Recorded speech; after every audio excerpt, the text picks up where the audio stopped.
안녕하세요. 비탐성 빛의 교회와 함께하는 성경 공부에 오신 우리 빛의 성도님들, 한 주의 시작인 월요일 진심으로 환영합니다. 우리 함께 기도하고 오늘 월요일에도 하나님의 말씀 함께 공부하고 묵상하고 또 우리 삶 가운데 순종해 보는 연습 함께 해보도록 하겠습니다.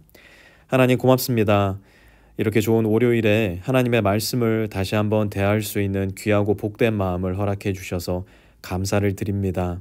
우리의 마음과 생각이 어제 주일 말씀에서 들었던 것처럼 하나님의 생각과 하나님의 마음, 곧 하나님께서 우리에게 원하시는 설정에 잘 맞추어져서 주님의 말씀에 귀 기울일 수 있는 마음 되게 하여 주시고, 주님의 말씀에 귀 기울일 뿐 아니라 하나님의 말씀이 우리 안에 살아나 하나님의 말씀에 기쁨과 즐거움으로 순종하며 살아가는, 그렇게 주님의 일하심과 역사하심을 날마다 경험하며 살아갈 수 있는 복되고 귀한 우리 모든 빛의 성도들 될 수 있도록 아버지 하나님께서 은혜 베풀어 주시옵소서. 예수님의 이름으로 기도드렸습니다. 아멘. 오늘은 11장이 시작되는 날입니다. 11장 1절에서 11절까지의 말씀 우리 함께 살펴봤으면 좋겠는데요. 1절 말씀부터 함께 시작하겠습니다. 그들이 예루살렘 가까이에 곧 올리브 산에 있는 벳바게와 베다니 가까이에 이르렀을 때에 예수께서 제자 둘을 보내시며, 여기 보니까 여러 가지 지명들이 나옵니다. 벳바게라는 지명도 나오고요, 베다니라는 지명도 나오는데요. 벳바게는 사실 우리한테 그렇게 익숙한 지명은 아닙니다. 성서학자들도 사실 벳바게가 정확히 어디에 있는 지역이었는지는 발견해내지 못했습니다. 하지만 베다니와 함께 언급되는 것으로 보아서 그 당시 베다니와 벳바게 붙어있는 지역이었거나 매우 가까운 지역이 아니었을까 생각을 해볼 수 있을 것 같습니다. 베다니는 뭐 사실 우리가 많이 들어서 알죠. 달라스에도 베다니 교회가 하나 있고요. 또 우리는 성경 속에서 베다니라는 지역을 대단히 자주 보았을 텐데, 이 베다니를 생각하면 떠오르는 가장 중요한 사건 중에 하나가 뭐냐면 나사로, 그리고 마르다, 그리고 마리아 하면 여러분 혹시 떠오르는 사건이 있습니까? 죽은 나사로를 살린 사건. 아마 그 사건이 지금 이 본문 사이에, 지금 우리가 살펴보고 있는 이 본문 사이에 아마 일어난 사건이 아니었을까. 요한복음 11장의 사건이 예수님께서 예루살렘으로 마지막으로 향하시던 그 길에 있었던 사건이었기 때문에 우리는 충분히 그렇게 생각을 해볼 수 있을 겁니다. 아마 이 베다니는 예수님께서 매번 들리실 때마다 이 나사로의 집에 머무시면서 시간을 보내시지 않으셨을까 싶은 생각이 들고요. 여기에 마지막 11절에도 보면 12제자와 함께 베다니로 나가셨다 말씀하고 있는데, 그때도 틀림없이 나사로의 집에 가서 묵으셨지 않았을까 우리가 생각해 볼 수 있을 것 같습니다. 그런데 이 지역에 가까이 이르렀을 때 무슨 일이 일어나느냐? 그들에게 말씀하셨다. 너희는 맞은편 마을로 가거라. 거기에 들어가서 보면 아직 아무도 탄 적이 없는 새끼 나귀 한 마리가 매여 있을 것이다. 그것을 풀어서 끌고 오너라. 예수님께서 뜬금없이 새끼 나귀를 말씀을 하십니다. 그러면서 이거 풀어오라는 거예요. 아니, 이거 도둑질 아닙니까? 그렇지 않습니까? 그러니 예수님께서 그에 대한 준비도 시켜주십니다. 어느 누가 왜 이러는 거요? 하고 물으면 당연하죠. 자기 새끼 나귀를 풀어가는데 그걸 가만히 보고 있을 사람이 어디 있습니까? 그런데 그렇게 묻는다면 주님께서 쓰시려고 하십니다 라고 이야기하라고 말을 해주십니다. 쓰시고 나면 지체 없이 이리로 돌려보내실 것입니다 하고 말하여라 라는 것까지도 예수님께서 코치해 주십니다. 예수님은 어떤 목적을 가지고 이 새끼 나귀를 풀어오라고 말씀을 하셨던 것이죠. 혹시 마가복음 11장을 혹은 복음서를 처음 읽으시는 분이 계시다면 한번 상상을 해보시기 바랍니다. 왜 예수님께서는 새끼 나귀를 풀어오라고 하셨을까? 여러분 마음속에는 만약 이 성경 말씀을 처음 보신다면 어떤 생각이 떠오르십니까? 만약 가장 프레시한 눈으로, 한 번도 이 말씀을 보지 않은 눈으로 오늘 말씀을 대한다면 우리 사실 굉장히 놀랄 수밖에 없을 겁니다. 왜 그러냐? 4절 계속 이어서 보시죠. 그들은 가서 새끼 나귀가 바깥길 쪽으로 나 있는 문에 매여 있는 것을 보고 그것을 풉니다. 어찌됐건 간에 예수님의 말씀에 순종을 한 겁니다. 사실 이거 쉬운 일 아니거든요. 남의 새끼 나귀를 그대로 풀어서 가지고 온다? 쉽지 않은 일이었겠지만 어쨌든 오늘 말씀에서는 제자들이 순종에 성공을 한 것 같습니다. 5절에 보니까요. 거기에 서 있는 사람들 가운데 몇 사람이 그들에게 물었다. 새끼 나귀를 풀다니 What are you doing? Are you crazy? 지금 얘기하고 있는 거예요. 아니 왜 남의 나귀를 그렇게 마음대로 풀어간단 말입니까? 그러자 제자들이 또 순종에 다시 한번 성공을 하는 것 같아요. 제자들은 예수께서 일러주신 대로 그들에게 말하였다. 예수께서 일러주신 대로 그렇게 예수님이 일러주신 말씀을 순종하지 않던 제자들이었는데 오늘 이 말씀에서만큼은 예수께서 일러주신 대로 다시 한번 순종에 성공을 합니다. 그러자 놀라운 일이 일어납니다. 그들은 가만히 있었다. 자기의 소유를 가지고 가는데 이해되지 않는 상황인데 어찌된 영문인지 그들은 가만히 있습니다. 그리고 제자들은 어떻게 하느냐? 제자들이 그 새끼 나귀를 예수께로 끌고 와서 자기들의 겉옷을 그 등에 걸쳐 놓으니 예수께서 그 위에 올라타셨다. 마치 말을 타시듯 예수님이 지금 나귀 새끼 위에 올라타신 거예요. 뭐 하시려고요? 예루살렘으로 입성하시기 위해서. 그리고 예루살렘으로 가는 그 길 꼭대기에는 무엇이 있습니까? 하나님의 성전이 있었어요. 지금 이 성전으로 가는 예루살렘 길 위에 예수님께서 나귀의 등에 올라타신 겁니다. 그러자 사람들이 어떻게 하느냐? 8절 많은 사람이 자기들의 겉옷을 길에다 폈으며 다른 사람들은 들에서 잎 많은 생나무 가지들을 꺾어다가 길에다 깔았다. 겉옷을 깔고 생나무 가지를 길 위에다 펼쳐놓는다. 이것은 무엇을 의미하는 걸까요? 그 당시 왕을 받아들이는 왕을 환영하는 입장에서 백성들이 입성하는 왕의 입성을 환영하고 축하하는 그리고 그 왕을 인정하는 의미로서 했던 행위가 자기의 겉옷을 깔아서 땅 위에 펼치고 생나무를 깔아서 땅 위에 펼치는 행위였습니다. 그리고 이것을 우리는 오늘날도 기념하여서 소위 종료주일이라는 이름으로 아직까지도 지키고 있는 것이죠. 9절 한번 보시죠. 그리고 앞에 서서 가는 사람들과 뒤따르는 사람들이 외쳤다. 호산나 복되시다. 주님의 이름으로 오시는 분. 10절도 복되다. 다가오는 우리 조상 다윗의 나라여. 더없이 높은 곳에서 호산나. 호산나라는 말은 쉽게 이야기하면 save us라는 말입니다. 우리를 구원하소서. 자, 한번 잘 보세요. 지금 백성들이 뭐 했다고요? 겉옷과 생나무를 바닥에 깔았어요. 예루살렘으로 올라가는 길 위에 소위 말해 레드카펫을 깔아준 겁니다. 그리고 외칩니다.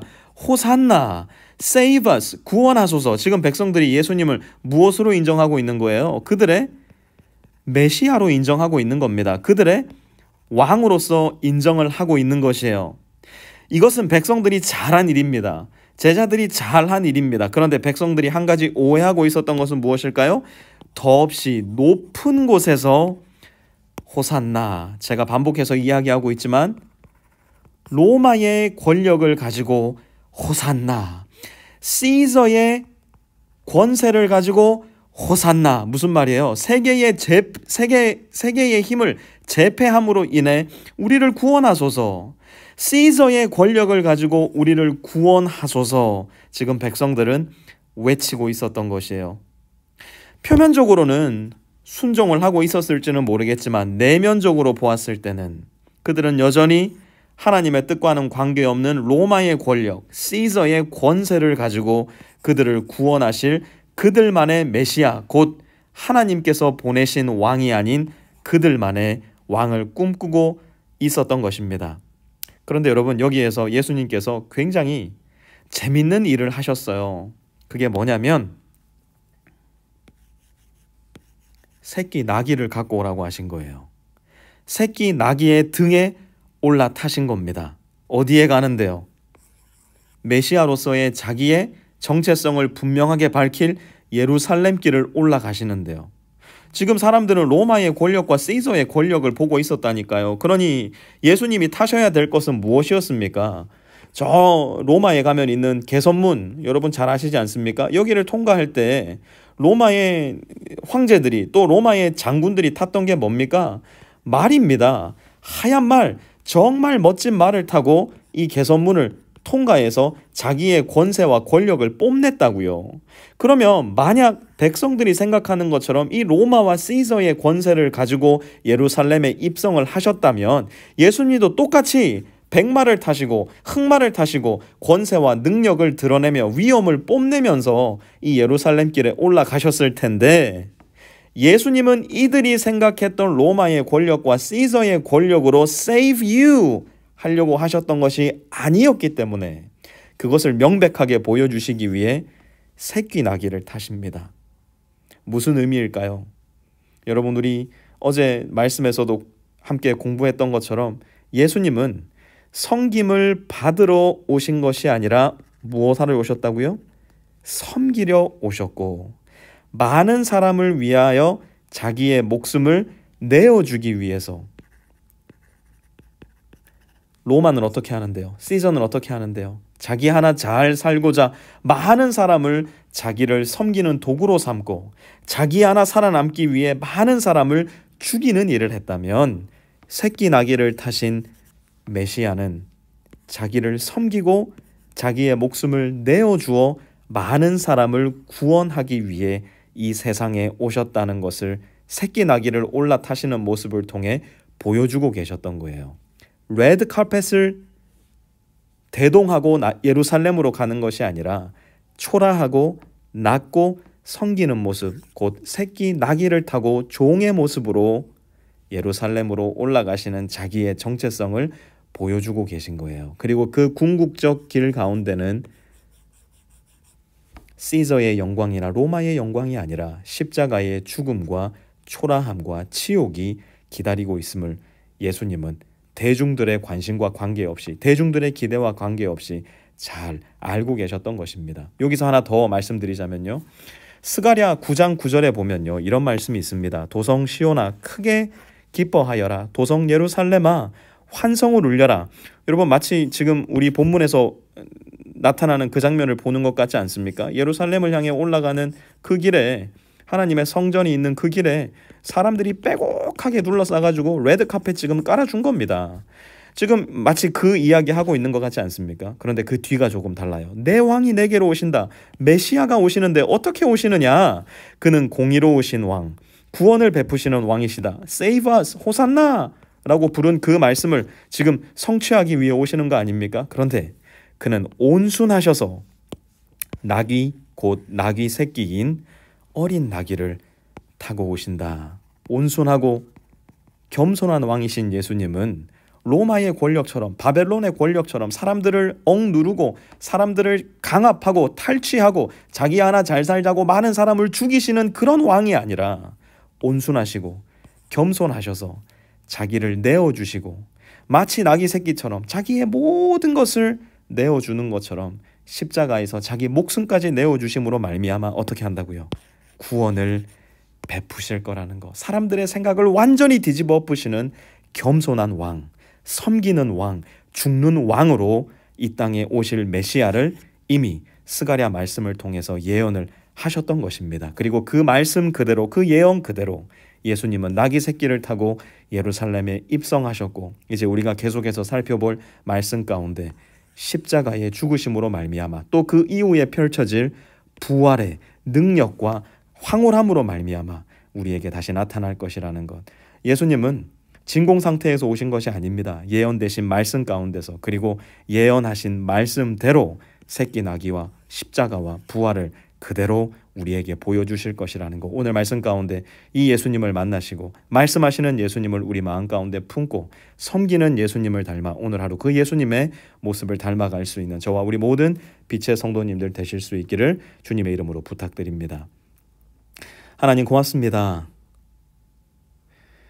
하나님이 나귀 새끼를 타고 예루살렘을 들어서는 모습을 생각해 보면 참 너무너무 황송하고 죄송하고, 아니 어떻게 나의 하나님께 이런 일이 일어날 수 있단 말인가 탄식할 수밖에 없는 나의 마음을 다시 한번 들여다보게 됩니다. 그러나 그것이 하나님의 계획이셨기 때문에, 바로 그것을 하나님께서 말씀해 주셨기 때문에, 바로 하나님 본체 되신 예수님이 우리를 섬기시고 우리를 위해 죽으시고 그렇게 죽음을 죽이신 예수님과 함께 우리 모두를 살리실 꿈을 꾸셨기 때문에 그 일을 기꺼이 하시는 모습을 오늘 말씀 가운데 발견하게 됩니다. 감사합니다, 주님. 죽음이 있어야 영광이 있음을 보여주셔서 감사드립니다. 섬김이 있어야 되살아남이 있음을 보여주셔서 감사드립니다. 그 예수님 닮아서 오늘 우리의 삶 가운데 내 자신을 누군가를 위해 섬김의 도구로 내어놓을 수 있게 도와주시고 오늘 하루 내 삶에서 누군가를 위해 나의 자존심, 나의 돈, 나의 시간, 나의 체력까지도 죽여놓을 수 있는 예수님 닮은 우리 모습 될 수 있도록 주님 은혜 베풀어 주시옵소서. 예수님의 이름으로 기도드렸습니다. 아멘.